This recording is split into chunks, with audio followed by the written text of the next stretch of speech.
শবে কদরের নামাজ কত রাকাত, নিয়ত কিভাবে করব, কি কি স্পেশাল আমল আছে। লাইলাতুল কদর বা শবে কদর যেটাকে আমরা বলি, এই লাইলাতুল কদরে দাঁড়িয়ে বেশি বেশি নফল নামাজ পড়বো আমরা।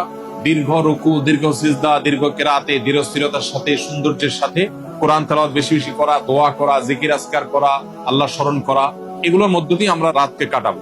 লাইলাতুল কদরে বিশেষ আমল বলতে একটা দোয়াই শুধু হাদিস দ্বারা আমরা জানতে পারি, সেটা হলো নবী করিম সাল্লাল্লাহু আলাইহি সাল্লাম আয়েশা রাদিয়াল্লাহু আনহাকে শিখিয়েছেন যে লাইলাতুল কদর পেলে তিনি যেন এই দোয়া পড়েন, আল্লাহুম্মা ইন্নাকা আফুউন তুহিব্বুল আফওয়া ফাআফু আন্নী।